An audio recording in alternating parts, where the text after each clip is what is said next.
Hello guys, welcome to my channel. For today's ay magluto tayo ngayon ng pork sinigang.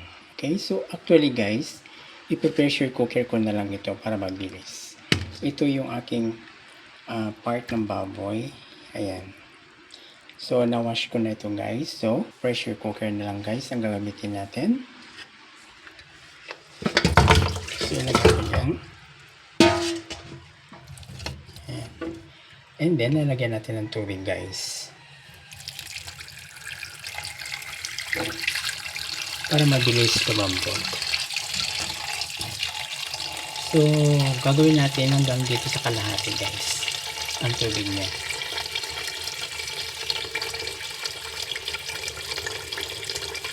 So, ito na guys. Isasalang na natin. And then, tatakpan na natin.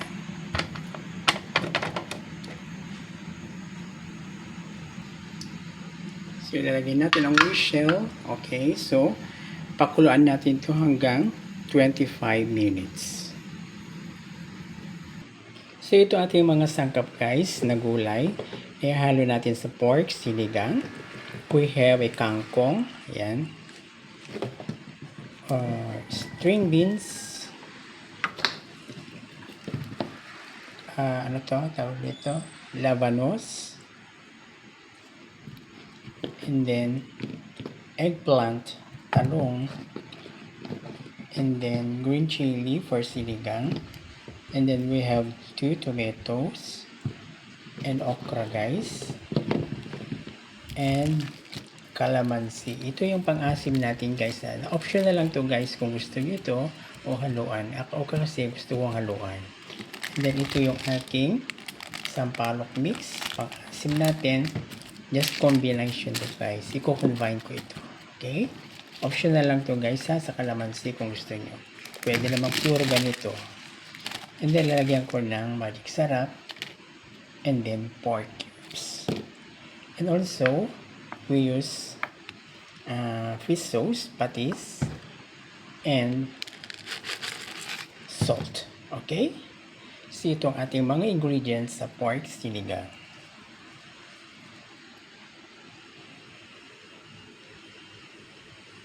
After 25 minutes, let's see kung naluto na guys. Okay, so ilagay ko na itong sibuyas, radish, tomatoes,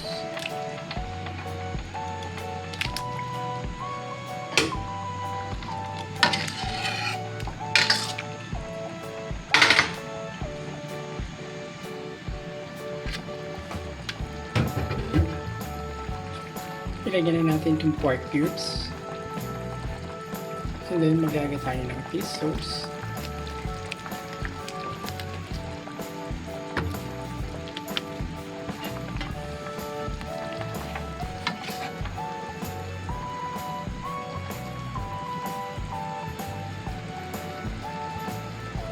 And then salt.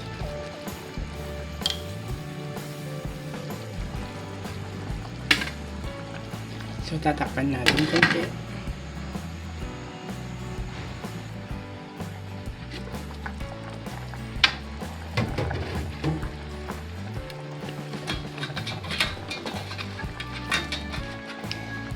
Okay, so ilalagyan natin to okra para maluto guys. Isabay na natin tong string beans.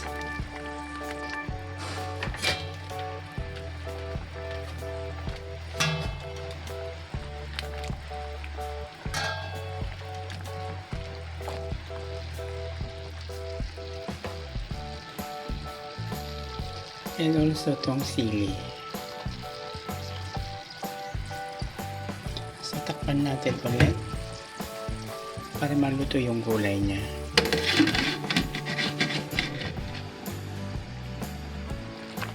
So, maglalagay tayo ng magic sarap or seasoning guys.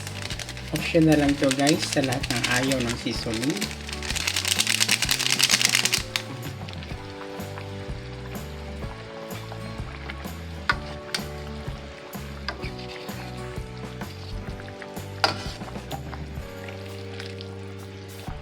So, titikman natin.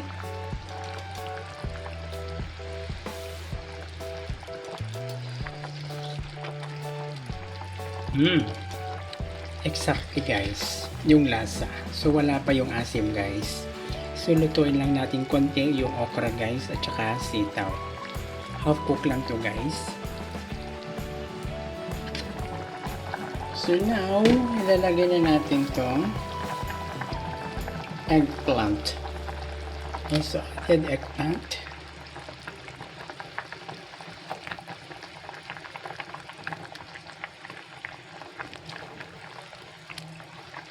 Sinigang full vegetarians. Full vegetables. Masarap guys ang sinigang pagka maraming gulay. This is very healthy.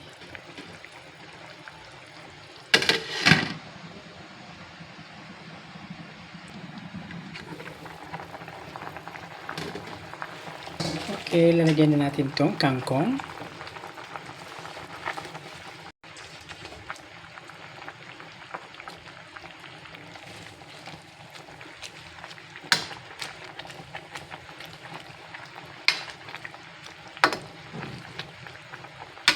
So this is a classic sinigang guys. Pork sinigang Filipino.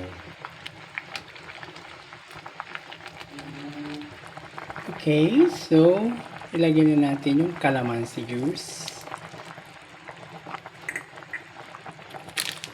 And then sinigang mix.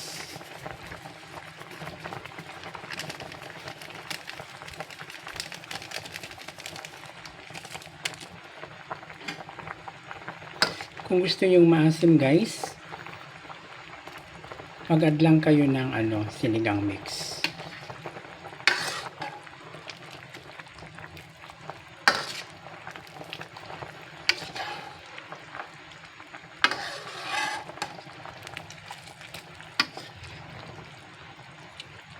So, titikman natin kung tama yung asim.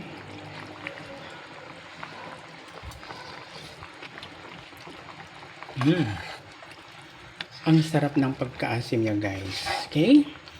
So, ito na at ang ating pork sinigang. So, what are you waiting for? Magluto ka na ng pork sinigang. Okay? So, I would like to thanks to everybody, all my followers, subscribers. Please subscribe my YouTube channel and like and share guys. Thank you very much and click all notification bells para lahat po na videos na aking ilalabas sa aking channel ay updated po sa inyo. Okay? So maraming salamat sa inyong panonood. Thank you for watching. Bye-bye.